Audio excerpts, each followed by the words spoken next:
Kim John ఒక కాగితపులి. అన్నీ ఉన్న ఇస్త్రీ కదలకుండా ఉంటుంది, ఏమీ లేని ఇస్త్రీ ఎగిరెగిరి పడిద్దని వాడే కలుగులో దాక్కున్నటువంటి ఒక పాము లాంటి వాడు. వాడు అమెరికాని లేపేస్తా, ఇండియాని లేపేస్తా, జపాన్ లేపేస్తా అంటాడు. అసలు వాడి దగ్గర ఏముందో ఎవరికీ తెలియదు.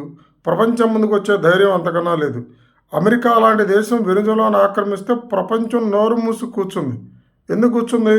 ప్రపంచంలో ఉన్నటువంటి చైనాకి, ఇండియాకి, రష్యాకి, యూరోపియన్ కంట్రీస్కి తెలీదా అమెరికా శక్తి ఏంటో?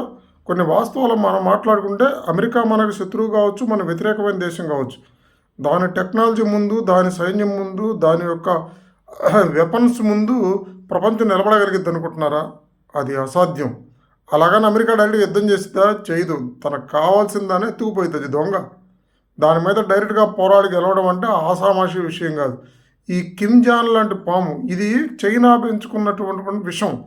ఆ దేశం, అది చైనా యొక్క గుహ. ఆ చైనా గుహలో చైనా చేసేటువంటి ఇల్లీగల్ యాక్టివిటీస్ అన్నీ అక్కడ చేస్తూ ఉంటాడు. చైనా వాడు జింగు పింగు మాట్లాడకుండా ఈ వీడితో మాట్లాడిస్తూ ఉంటాడు. ఏనుగు వెళ్తుంటే కుక్క అరిస్తే ఏనుగు లెక్క చేసిద్దా? ఈ కిమ్ జాన్కి ట్రంప్ రెస్పాండ్ అవ్వలేదంటే వీడంతా, వీడి కథ అంతా. వీడు అమెరికా మీద బాలిస్టిక్ మిసైల్ వేద్దాం అనుకునే లోపు ఉత్తర కొరియా భూమి మీద కనపడకుండా పోయింది. అంత టెక్నాలజీ వాడి దగ్గర ఉండిద్ది. వాడి ఏజెంట్లు వీడి పక్కనే ఉంటారు, వీడి రూపంలోనే ఉంటారు, వీడి దేశం వాళ్ళని కొని పెడతాడు. ఆషామాషి దేశం కాదండి అమెరికా.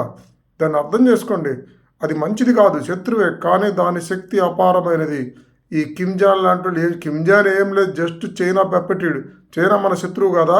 చైనా కాడిగిన దుర్మార్గమా? ఆ జపాన్ మీద నుంచి ఒక మిసైల్ వేసి నా దగ్గర అది ఉంది, ఇది ఉందని వీడు చూపిస్తూ ఉంటాడు, ఎగిరెగిరి పడుతూ ఉంటాడు. అసలు అమెరికా టెక్నాలజీ పెడితే 2 నిమిషాలు కనపడదు ఉత్తర కొరియా భూమి ల్యాండ్. వీడు కాగితపులి.